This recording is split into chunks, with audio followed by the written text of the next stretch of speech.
I think it's time for you to go. I was invited to this dinner. He told her, and I the am way not you leaving. tell someone they've wandered into the wrong room. Flat. Final. The voice of a man who has never once had to wonder if he belongs somewhere. She looked up. Scrubs still on, stethoscopes still around her neck. 11 hours of ICU work still sitting in her shoulders like wet concrete. She hadn't even meant to stay. She'd come to drop something off for her father. But the seat had her name on it, and her feet hurt, and so she sat down. She looked at him the way a woman looks at something she's seen 1,000 times and is very, very tired of. I have a seat card. She slid it across the white tablecloth. Dr. Adaeze Okonkwo, seat 4. He looked at the card. He looked at her. He looked at the card again. And then he did the thing people like him always do when the facts refuse to match the conclusion they've already reached. He moved the goalposts. These seats are for major donors. He adjusted his jacket. People who built this hospital. I don't think you understand what this table represents. She understood exactly what this table represented. She'd grown up eating breakfast at one just like it, in the corner office 2 floors up, with her father. Before this building had 3 wings and a helipad, and Gerald Hansen's name on a bronze plaque near the front entrance. Back when it was a rented space in a neighborhood nobody else would touch. Back when her father worked 18-hour days and her mother packed 2 dinners every night, one for him and one for the night nurse who couldn't afford to eat out. She knew this table. She knew this room. She knew the painting on the east wall, the one of her father breaking ground with a borrowed shovel in 1994. Because she'd been the 7-year-old standing beside him in a yellow raincoat when the photographer took the shot. But Gerald Hansen didn't know any of that. So he kept going. He turned to the event coordinator, a young woman named Simone, who had been standing 2 feet away, watching all of this with the frozen expression of someone who knows exactly what is happening and has absolutely no idea what to do about it. And he snapped his fingers.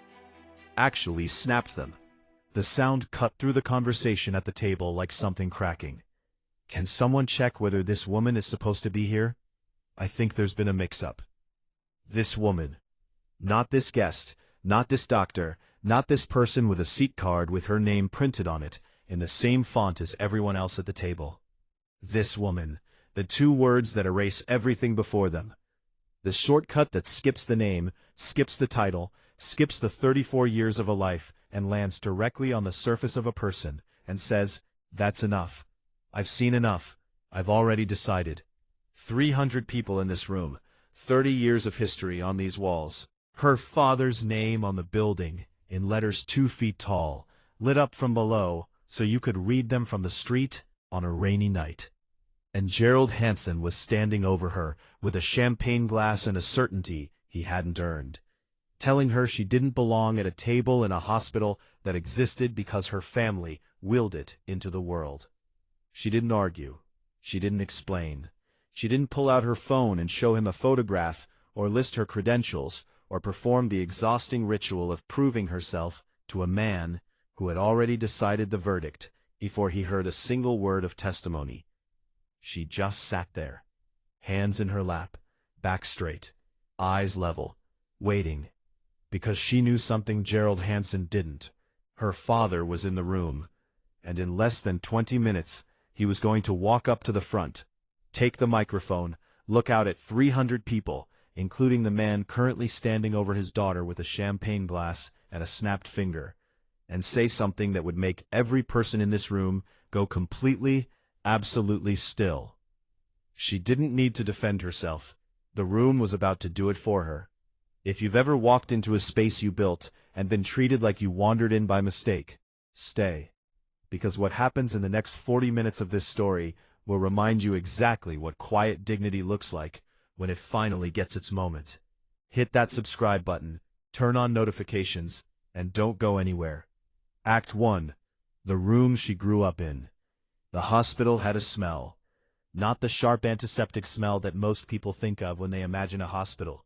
Not bleach and latex and the particular coldness of recirculated air. This one had something underneath all of that.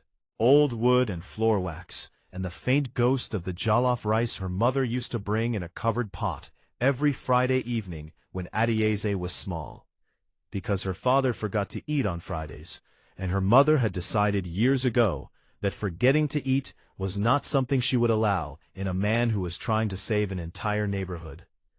Adaeze Okonkwo had been breathing that smell since she was 4 years old. She knew every corridor, every stairwell, the elevator on the east wing that was slow on the way up and fast on the way down, because the cable tension had been slightly off since 2011, and the maintenance team had been arguing about it ever since. The supply closet on the 3rd floor, where she used to hide when her father had meetings and she needed to do homework but didn't want to go home. The window at the end of the ICU hallway that faced west and caught the sunset at exactly the right angle in November, turning the whole corridor amber for about 11 minutes every evening at 5:17. She knew this building the way you know a house you grew up in. Not from the outside, not from the brochure, not from the bronze plaques and the framed photographs and the 30-year anniversary exhibition currently displayed in the main corridor. From the inside, from the smell and the sounds and the specific creak of the 3rd step on the back staircase that her father always skipped on his way to midnight rounds so he wouldn't wake the sleeping patients on the 2nd floor. She was 34 years old. She had a medical degree from Johns Hopkins and a nursing license she had chosen deliberately, specifically, over a surgical residency that 3 different department heads had told her she was born for. She worked the ICU, night shifts mostly, because the night shifts were harder, and she believed, the way her father had always believed, that the hardest places needed the best people. She earned $67,000 a year. Gerald Hansen earned $430,000. She had a studio apartment 12 minutes from the hospital. He had a house in Westchester with a wine cellar and a home office and a putting green in the backyard that he had installed the same year the hospital's pediatric ward ran a funding shortfall and had to cut 2 nursing positions. He had been at Okonkwo Memorial for 16 years. He had given $2 million in personal donations over that time, spread across 11 separate gifts, each announced at the annual gala, each accompanied by a press release and a photograph of Hansen shaking hands with whoever was currently on the board. He was the hospital's most publicly decorated surgeon. His name was on a plaque near the front entrance. His photograph was in the main corridor. He had never, in 16 years, learned the name of the man on the painting by the east wall. The man breaking ground with a borrowed shovel in 1994. The man who had started all of this. Dr. Emeka Okonkwo had come to America from Enugu, Nigeria, in 1981 with $400, a suitcase, and a medical degree that 3 American hospitals told him wasn't sufficient for their standards, despite being issued by one of the most rigorous medical programs on the continent. He took a job as a hospital porter. He mopped floors. He moved equipment. He pushed gurneys through corridors in hospitals where the doctors walked past him without seeing his face, and the patients sometimes flinched when he came too close. He did this for 2 years while he studied for his board certification exams. He sat the exams. He passed them on the first attempt, which was not common. He applied to residency programs. He was rejected from 7, accepted by 1, a small program in a city nobody wanted to train in, at a hospital that was 3 months from closing when he arrived. He saved that hospital. Not metaphorically, literally. He identified a billing fraud that was quietly draining the hospital's operating budget. He reported it. The board acted on it. The hospital stabilized. He finished his residency. He became a doctor. He became a very good doctor. And then, in 1994, when he was 41 years old, he did the thing that people told him was impossible. He took $11,000, savings from 13 years of a doctor's salary, managed with the discipline of a man who had once counted every dollar in a porter's wage, and he rented a building in a neighborhood that 3 different developers had described as not worth the investment. He hired 4 people. He opened a clinic. He called it Community First Medical Center. It stayed Community First for 6 years. Then the city noticed what was happening. Then the state noticed. Then the grants came. Then the donors came. Then the second wing went up, and the third, and the helipad, and the ICU, and the pediatric ward, and the trauma center, that by 2015 had the second lowest patient mortality rate in the state. In 2003, the board voted to rename it. He had argued against it. He said a hospital shouldn't carry a family name, it should carry a community. His wife, Ngozi, had looked at him across the kitchen table and said, "Emeka, let the neighborhood name it. They've earned the right." The neighborhood named it Okonkwo Memorial Hospital. Not because Emeka Okonkwo was dead, because the neighborhood wanted the name there while he was still alive to see it. He had cried in the kitchen that night, alone, after Ngozi went to bed, quietly, the way men of his generation cried, as if grief and gratitude were the same feeling and both required privacy. Adaeze had been 17. She'd heard him through the wall. She had not said anything then. Some moments belonged to the person having them. But she had remembered it. Every day since, every time she walked through those front doors and saw the letters on the building. Every time she sat with a patient at 3 a.m. and held their hand and said, "I'm here because being there was the whole point. It was the only point. It was the thing her father had taught her without ever sitting her down and teaching it. You show up, you stay, you don't leave people alone in the hard parts." She had learned it by watching him live it for 30 years. The annual Gala had been running for 22 years. It was the hospital's largest fundraising event of the year. Tickets started at $500. Table 8, the VIP donor table, the one closest to the front, the one with the better floral arrangement, and the slightly nicer chairs, and the unspoken understanding that the people sitting there were the people who kept the lights on, cost $10,000 a seat. Adaeze's seat had been placed there by her father.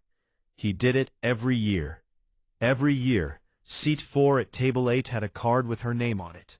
Every year, Adaeze came late, stayed briefly, ate something quickly, kissed her father on the cheek, and left before the speeches because she usually had an early shift. This year, she had intended to do the same.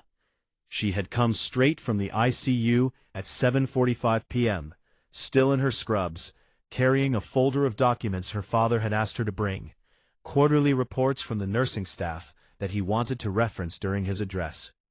She had taken the back stairs, as always. She had walked through the main hall, past the 30-year exhibition, past the photograph of herself at age 7 in the yellow raincoat, past the painting of her father with the borrowed shovel. She had found table 8. She had seen her name on the card. Her feet hurt. She had been standing since 8 a.m. She sat down. She had been sitting for approximately 4 minutes when Gerald Hansen arrived. He came the way he arrived everywhere. Jacket pressed, silver hair combed back, the particular ease of a man who has never walked into a room and wondered whether he was welcome. He scanned the table the way people scan rooms when they're looking for the most important person to talk to, and calculating who that is by appearance alone. He saw Adaeze. Scrubs, stethoscope, natural hair pulled back from a double shift. No jewelry except the small gold studs her mother had given her. Hands that showed the particular wear of someone who washes them 40 times a day. Clean, dry, slightly rough at the knuckles. His expression did the thing expressions do when they encounter something they weren't expecting, and have already decided is wrong. This table is reserved. What happened in the next 6 minutes would be talked about at Okonkwo Memorial for years. Not because it was the loudest confrontation anyone had witnessed, because it was one of the quietest. Hansen spoke. Adaeze responded with the seat card. Hansen moved the goalposts. Adaeze didn't move at all. That was what unsettled him, if you asked the people watching from the surrounding tables later. Not her words, her stillness, the absolute unperformed calm of a woman who was not surprised, was not frightened, and was not going anywhere. It looked from the outside like peace. It was not peace. It was something older and harder than peace. It was the specific composure of a person who has been underestimated so many times and in so many rooms that they have stopped burning energy on the shock of it and redirected every bit of that energy into simply staying, simply occupying the space, simply refusing to make it easy for the person trying to move them. Her mother had called it sitting in your seat like you own it. Not like you own the room, like you own the 4 square feet of floor beneath your chair. Like that specific patch of earth is yours, and you have the deed, and nobody's name is on it, but yours. Adaeze had been practicing that since she was 19 years old.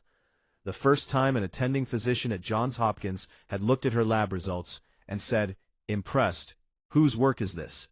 And she had said, "Mine," and watched his face arrange itself into the familiar architecture of disbelief. Yours? He'd said it like a question. She'd said it like a period. She'd been saying it like a period ever since. Simone Adeyemi was 26 years old and 8 months into her job as the hospital's events coordinator. She was good at the job. She was organized, personable, calm under pressure. The kind of person who could manage a seating crisis for 300 guests without raising her voice or losing a single place card. She was not calm right now. She was standing 2 feet from table 8, watching Gerald Hansen, senior surgeon, $2 million donor, the man whose name was on a plaque by the front door, snap his fingers at her and ask her to verify whether the woman in seat 4 was supposed to be there. Simone knew who was in seat 4. She had placed the seat card herself that afternoon. She had read the name. She had thought about the name for a moment. Okonkwo, same as the hospital, and had filed it away without fully following the thread. She was following the thread now. She looked at Adaeze. Adaeze looked back at her. There was no distress in her eyes. There was something else, a kind of patient steadiness that said, "I know what you're about to do. It's okay. Do what you need to do. I'll still be here when it's done." Simone straightened her clipboard. "Ma'am, I'm so sorry to ask.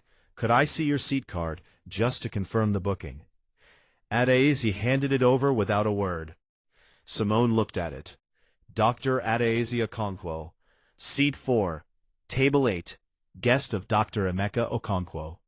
Guest of Dr. Emeka Okonkwo. The thread pulled tight.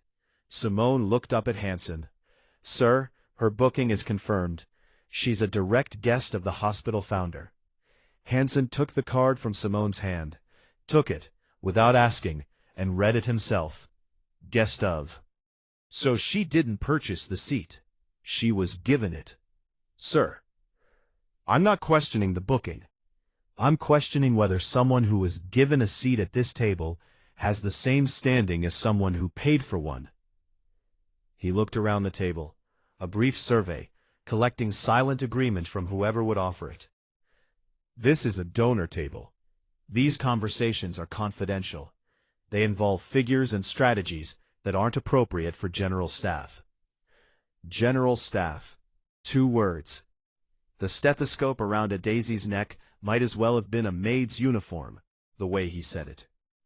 General staff. Meaning service. Meaning background. Meaning the people who are here to keep the machine running, not to sit at the table where the machine is discussed. Thomas Adler, 61, board member, seated at table 8, had been watching this exchange from behind a glass of sparkling water. He had not spoken. He had not intervened. He was the kind of man who believed that the path of least resistance was also the path of least consequence, and he had been walking it for 30 years without ever stopping to examine where it led. He was examining it now.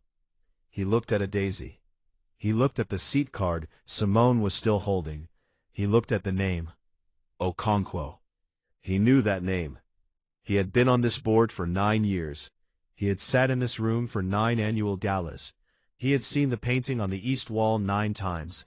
He had read the name on the building every time he walked through the front door. He knew. and he said nothing. He took a sip of his sparkling water and looked at the table arrangement and said nothing. Because saying something would have required him to choose a side, and Thomas Adler had built a very comfortable career on never choosing sides and calling it professionalism. The person who spoke was not Thomas Adler. It was a young man at the far end of the table, 29 years old, second-year surgical resident. He had been invited to Table 8 as part of a new initiative to include junior staff in donor conversations. Emeka's idea, actually, his insistence that the people doing the work should be in the room where the money was decided. Marcus had been at the hospital for 14 months. He had met Dr. Adaeze Okonkwo once, briefly, in the corridor outside the ICU. He had met Adaeze in the ICU itself, many times, in the way junior residents meet experienced nurses, by needing their help at 2 a.m. and receiving it without condescension. He knew who she was. Not who her father was. Who she was. He set down his fork. "Sir," his voice was quiet, even, the voice of someone choosing words the way you choose footing on uncertain ground, carefully, deliberately, one step at a time. "She has a seat card, with her name on it. I'm not sure what the question is." Hansen looked at him the way senior surgeons look at residents who speak out of turn. The look that says, "You have not yet earned the right to have this opinion." "I wasn't speaking to you." "I know." Marcus didn't look away. "But I'm speaking to you." The table went quiet. Not the polite quiet of people giving someone space to finish a sentence. The weighted quiet of people who have just felt the temperature in a room change and are waiting to see what comes next. What came next was Gerald Hansen straightening his jacket, picking up his champagne, and saying, with the precision of a man who knows exactly which words leave no fingerprints, "I'm going to find the host and clarify the seating arrangement. I'm sure this can be resolved very simply." He walked away from the table. He walked toward the back of the room, toward the area near the bar, where the hospital's director of operations was standing, with 2 board members. And Adaeze watched him go. She picked up her water glass. She set it down. Marcus looked at her from the end of the table. She looked back at him. She said quietly, so only he could hear, "Thank you."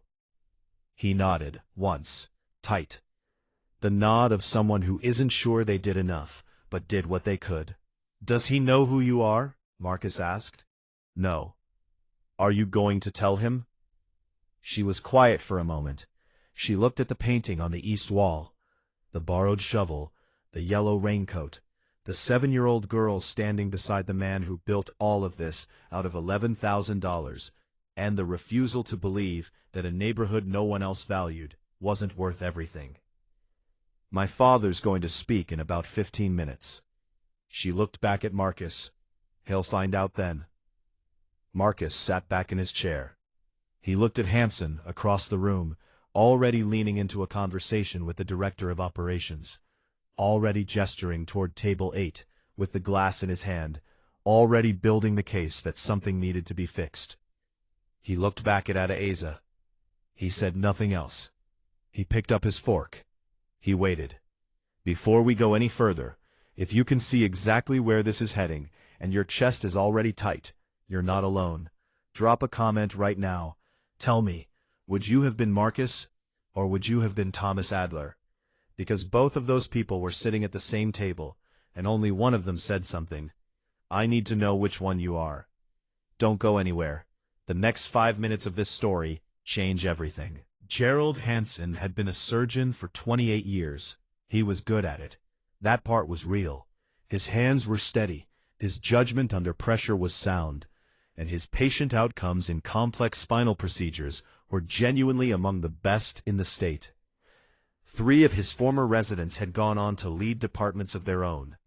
He had taught, mentored, and in some cases significantly shaped the careers of people who are now doing important work in hospitals across the country. He was not a cartoon villain. That is the thing about people like Gerald Hansen that makes them so difficult to reckon with. He wasn't cruel in the way that makes cruelty easy to name. He didn't hate Adaeze. He didn't know Adaeze. He had formed a conclusion about her in approximately 4 seconds, based on a set of signals he had been reading his entire life. Signals that told him, without his conscious awareness, that the woman in seat 4 was out of place. The signals were wrong. But the system that generated them had been running in him for so long, fed by so many rooms like this one, that he had stopped noticing it was running at all. It felt to him like intuition. It felt like pattern recognition. It felt like the competence of a man who could read a room and understand quickly who the relevant players were. What it was, what it had always been, was a filter. A filter that sorted people before they could speak, before they could sit down, before they could show a seat card with their name on it in the same font as everyone else at the table. A filter that had never once failed him. Until tonight. He found Raymond Cole, the hospital's director of operations, near the back of the room. Raymond was 55, careful, the kind of administrator who spoke in the passive voice when he wanted to avoid ownership of a decision. It was felt that, it has been determined that, the bureaucratic equivalent of a man stepping back from a car he just hit. Raymond, Hansen kept his voice low, the voice he used in pre-op, when something was wrong, but panic wasn't useful. Table 8, seat 4. A woman in scrubs. Who is she? Raymond looked at him for a moment. A moment too long. She's a guest of the founder, Raymond said carefully. I know she's a guest of the founder. I'm asking who she is. Raymond set his glass on the tray of a passing server. He straightened slightly. He was doing the calculation that people in his position were always doing. The calculation of whose discomfort was more expensive. He had been doing that calculation for 15 years. Tonight, for the first time, he wasn't sure of the answer. Gerald, Raymond's voice dropped further. Her name is on the seat card. I read the seat card. Then you read the last name. Hansen stopped. A small stillness, the kind that happens when a mind is moving fast and hits something it didn't see coming.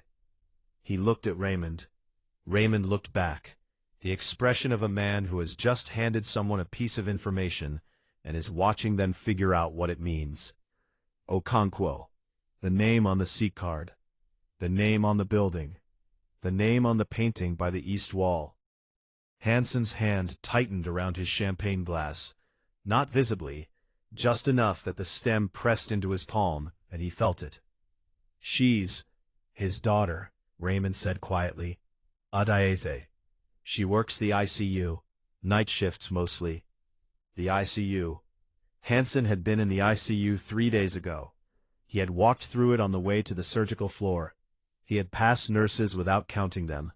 He had not seen their faces the way he saw the faces of surgeons. They were part of the room, the way equipment was part of the room. He thought about that now. He thought about it and didn't like what the thinking showed him. Why didn't anyone? He stopped. Recalibrated. Why wasn't that information available? Raymond looked at him with the particular patience of a man who has heard that sentence in many different forms over many years and has stopped being surprised by it. It was on the seat card, Gerald. At table 8, the conversation had moved on. Or rather, the conversation around Adaeze had moved on. The 2 pharmaceutical executives on her left had resumed discussing a clinical trial. Thomas Adler had found something interesting to look at on his phone. The woman from the city council was talking to the couple beside her about a renovation project on the east side. Normal conversation. The normal rhythm of a donor event resuming after a brief interruption. As if nothing had happened. As if a woman had not just been told, in front of 8 people and within earshot of at least a dozen more, that her presence at the table required verification, that her seat card was insufficient, that she was general staff and should understand the limitations of that designation. As if that was a thing that could happen and then simply end, the way a minor disturbance ends, leaving no residue. Adaeze knew better. Things like this didn't end. They settled. They went into the ground the way water goes into soil, invisible on the surface, still moving underneath. She had been collecting these moments since she was 19 years old. The attending at Johns Hopkins. The attending at Johns Hopkins again. The patient in her second year of nursing, who had called her honey and asked when the real nurse was coming. The pharmaceutical rep, who had assumed she was the receptionist. The colleague who had praised her work to her face and then listed it in a report under his own name. She had never made a scene. Not because she was afraid, because she had watched her father handle these moments for 30 years without making scenes. And she had understood early that a scene was exactly what the other person wanted. A scene gave them a story. A scene let them become the victim of an overreaction. A scene shifted the attention from what they had done to how you had responded. Stillness took that away from them. Stillness said, I see you. I know exactly what you did. And I don't need to perform my pain for you to prove it was real.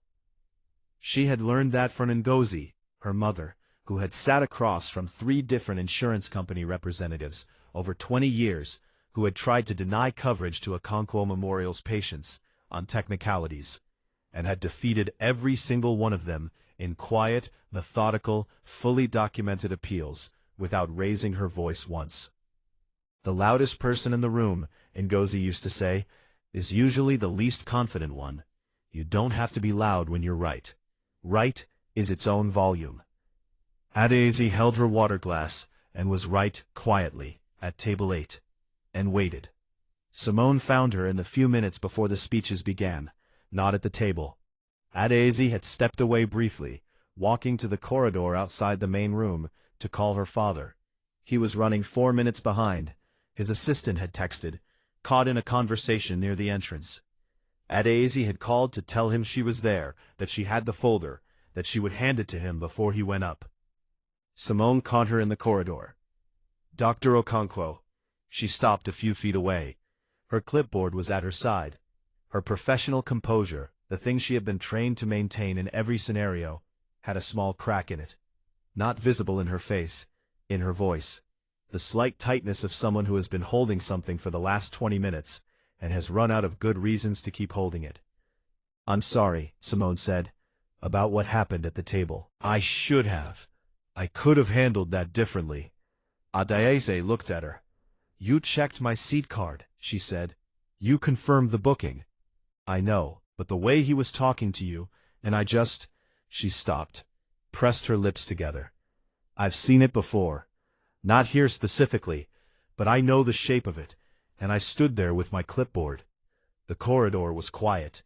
Somewhere behind them in the main room, a microphone was being tested. 1, 2, 1, 2. Simone, Adaeze's voice was even. What would you have said if you had spoken up? What were the words? Simone thought about it. For a real moment, actually thought about it. I would have said, she has a seat card. Her name is on it. This conversation is over. Then next time, Adaeze said, say that. Not as a rebuke, not with heat. As a simple, direct instruction from someone who had spent a career in rooms where Simone stood with clipboards and almost spoke. Almost changed nothing. Almost was the most expensive word in any room where someone was being treated as less than they were. Say the thing. Simone nodded. Once, twice. The nod of a person receiving something they intend to keep. My father's almost ready, Adaeze said. I need to get him the folder. She walked back toward the entrance.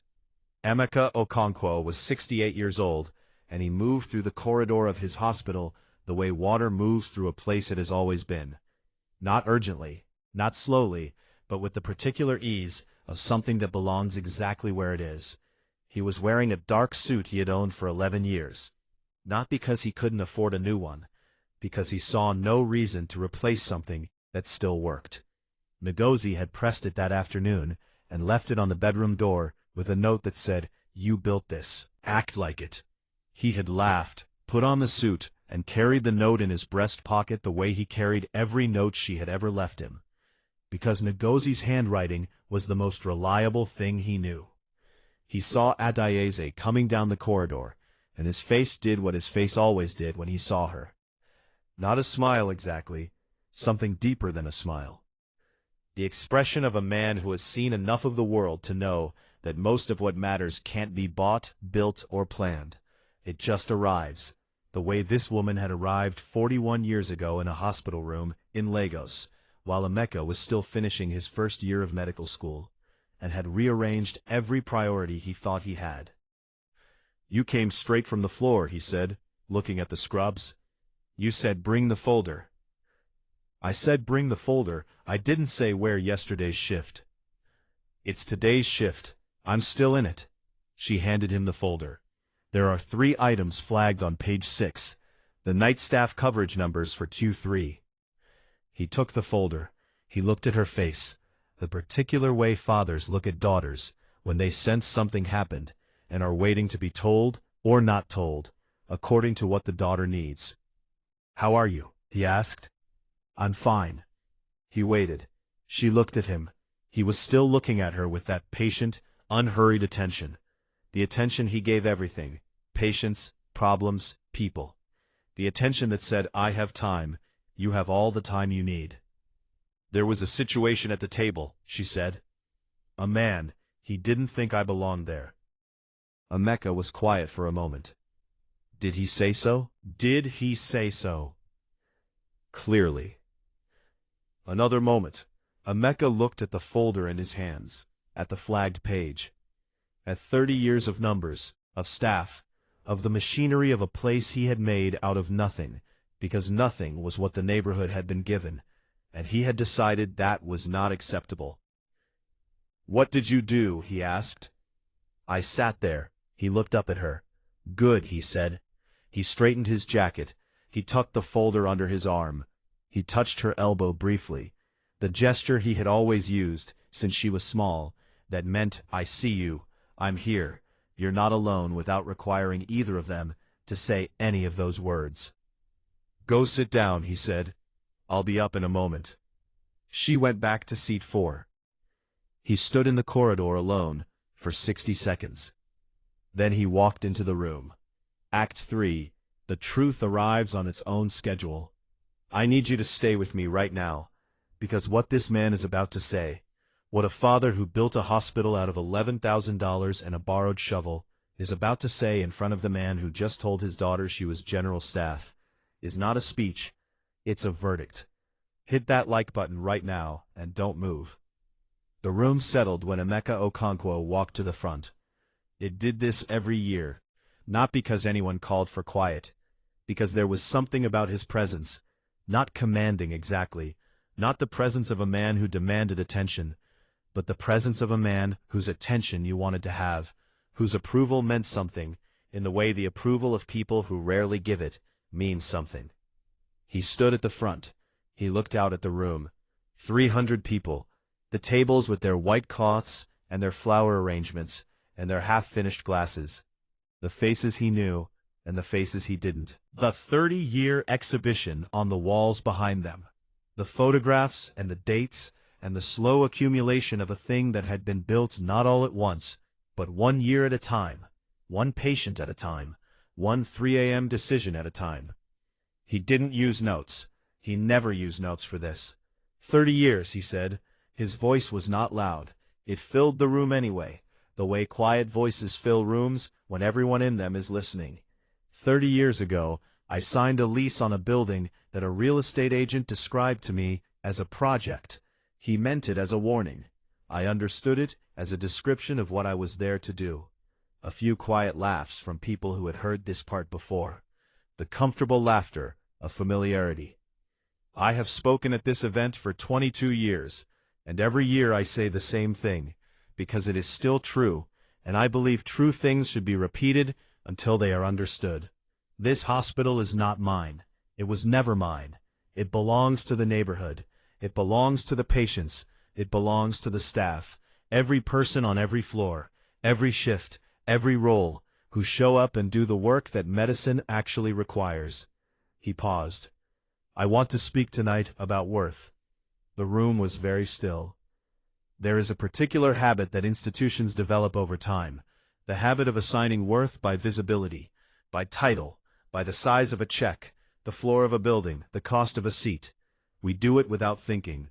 We do it because it is easy, and because the alternative, Actually looking at a person, actually considering what they carry and what they have given, takes more time than most of us believe we have. He looked at the room. He did not look at table 8 specifically. He looked at the room. I want to tell you about a nurse. He opened the folder Adaeze had given him. He didn't look at the flagged page. He closed it again. She has worked the ICU at this hospital for 6 years. Night shifts mostly, because she said once that the night shifts are harder, and the harder places need the better people. She has the patient outcome data to justify that assessment.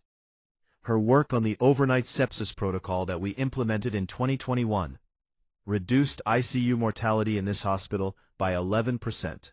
11%. In a hospital that sees the volume we see, that number has a face. Many faces. He set the folder on the table beside him. She holds a medical degree from Johns Hopkins. She chose nursing, not because she couldn't do more, but because she decided that more was already being done by nurses, and what the floor needed was people who understood both worlds. He looked at table 8. He looked at seat 4. She came here tonight directly from an 11-hour shift, in her scrubs, with a stethoscope around her neck, and charcoal. No, correction, not charcoal, antiseptic. On her hands from 6 years of washing them, in service of people who are at their most vulnerable, and deserve the best we can give. The room was holding its breath. Her name is Adaeze. She has my last name, because I am her father, and I have been the proudest man in any room she has ever walked into since the day she was born. He paused. I placed her at table 8 tonight because that is where I put the people who matter most to me. Not behind me, not in the back, beside me, where they have always belonged, and where they will always sit as long as I have anything to say about it. He looked directly at Gerald Hansen. The room felt it, the specific directness of it. Not aggressive. The simple, level gaze of a man who has built something from nothing and knows exactly what it is worth and who is worth sitting near it. The people who build things are not always the people holding the checks, Emeka said. Sometimes they are holding a stethoscope. Sometimes they are on the overnight shift when the rest of the room is asleep. Sometimes they are sitting quietly in a seat someone else decided they didn't deserve.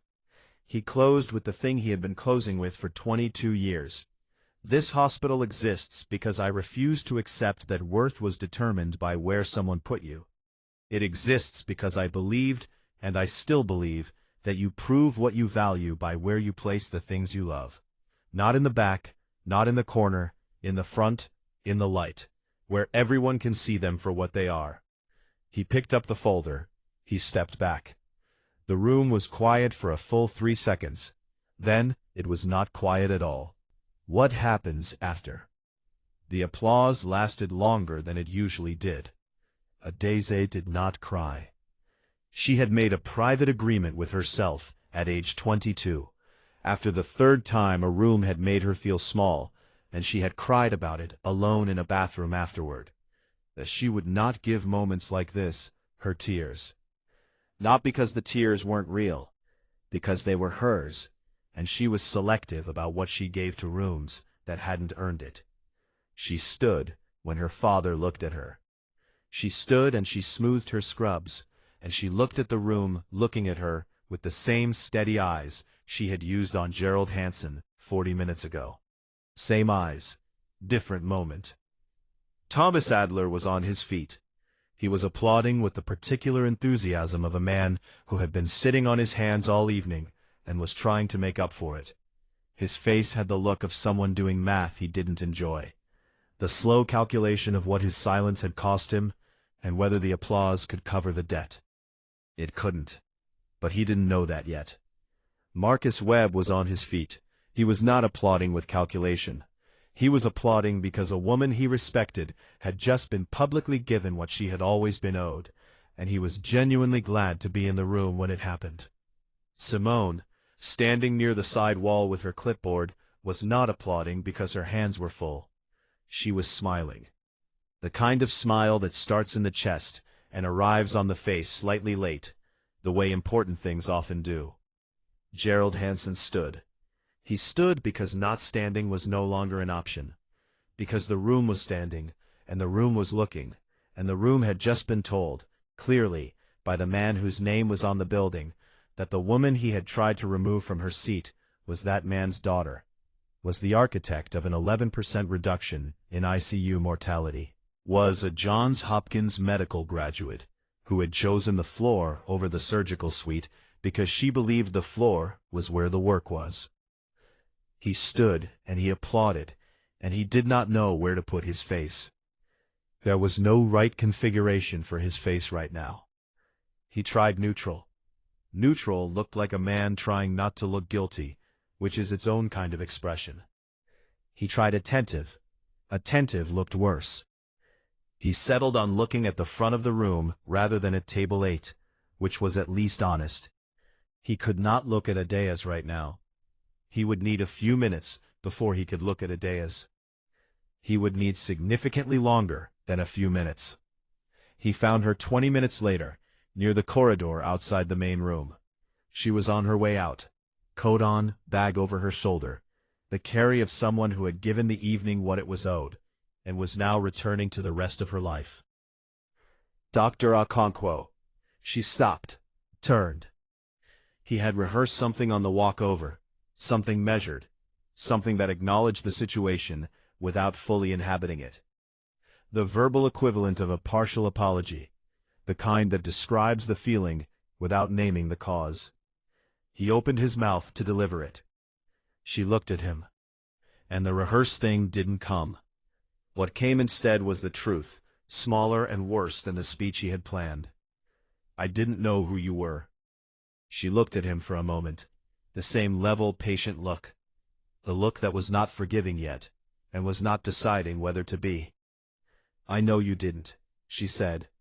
I want to explain, Dr. Hansen. Her voice was not unkind. It was precise. You didn't need to know who I was. You had my seat card. You had my name. You had a confirmed booking at a table I was sitting at quietly. That should have been enough. He was quiet. The problem wasn't that you didn't know my last name, she said. The problem is what you decided about me before you knew anything at all. The corridor was empty, except for them. The sounds of the main room, conversation resuming, glasses, the low music someone had put on, came through faintly, muffled, from a different world. I'm aware of that, he said. It came out quietly. Good, she adjusted her bag strap. Then that's where the work is. She walked toward the exit. She did not look back. 3 weeks after the gala, the hospital board convened for its quarterly meeting. 2 agenda items had been added since the previous meeting. The first was a new staff dignity policy, drafted by Adaeze Okonkwo, Adaeze's mother, the woman who had defeated 3 insurance companies with methodical paperwork and had been quietly serving as the hospital's unofficial policy conscience for 20 years. The policy covered conduct at hospital events, language used in professional settings, and the rights of all staff, regardless of role or visible seniority, to be treated with consistent respect. It passed unanimously. Thomas Adler voted for it. His vote was the fastest one cast, the speed of a man trying to get ahead of his own record. The second item was a promotion, not for Gerald Hansen, who had been on the candidate list for the newly created role of Director of Surgical Excellence, a position that came with a significant title upgrade and a seat on the hospital's Strategic Leadership Committee. The role went to Dr. Marcus Webb. The board's reasoning, as stated in the minutes, demonstrated leadership, ethical integrity, and the consistent application of the hospital's founding values in professional settings. Marcus was 29 years old. He was the youngest person to hold a leadership position at Okonkwo Memorial in the hospital's 30-year history. When Emeka called him to tell him, Marcus was quiet for a long moment. I just said something. Anyone would have. No, Emeka said. They wouldn't. Thomas Adler was sitting at that table, and he didn't say a word. 3 other people at that table didn't say a word. You said something. That is not nothing. That is the whole thing. Marcus was quiet again. Sir, he said, what do I do with that, with the position? The same thing my daughter does with the ICU, Emeka said. Show up, stay, don't leave people alone in the hard parts. He hung up. Adaeze was on shift when Marcus texted her. Got the call, thank you for what you said in the corridor. She was standing at the nurse's station, writing up a patient note. She read the text. She wrote back one line. You said something when the room was quiet. That's the job. Now go do it. She put the phone in her pocket. She picked up the chart. She went back to work. There is a version of this story where Adaeze corrects Hansen immediately, where she says, in the first 30 seconds, my name is Okonkwo, same as the building, same as the man who founded it, check the painting on the east wall. And Hansen apologizes, profusely, embarrassingly, and the table moves on and nobody has to sit with anything uncomfortable. That version exists. It has been used many times, by many women, in many rooms. It is exhausting. It asks the person being wronged to rescue the person doing the wronging from the consequences of their own assumptions. It asks her to manage his discomfort with her own erasure. It asks her to make it easy. Adaeze did not make it easy. Not because she was cruel, because she was tired. Tired of the version where she carries the weight of someone else's blind spot. Tired of the explaining and the credential listing and the name dropping and the proof. Always the proof. Always the performance of worth for an audience that should not require the performance. She sat in her seat. She waited for the room to catch up. And the room did. Not immediately. Not without someone. Marcus, a 29-year-old resident on no sleep and with nothing to gain, speaking first. Not without a man at a table with a $10,000 seat choosing silence over discomfort. Not without cost. The room caught up. But it cost something. It always costs something. The question is who pays. In this room, on this night, Hansen paid. Adler paid, in the quieter currency of self-knowledge. Simone paid in the corridor, with an apology she didn't owe, but gave anyway, because some debts are emotional and should be settled regardless of the ledger. And Adaeze received what she had always been owed. Not a favor, not an upgrade, not grace, her seat. The one with her name on it. The one her father had placed at the table he sat nearest, because that's where he put the people he loved. In front, in the light, where everyone could see them for what they were. Here is what I want you to carry out of this. The Hansens of every room are not always obvious. They don't always snap their fingers. Sometimes they are polite, sometimes they are well-meaning. Sometimes they have $2 million in donations and a plaque by the front door and genuinely believe they have earned every good opinion they hold of themselves. That doesn't make what they do less real. The Adlers of every room are more common than the Hansens.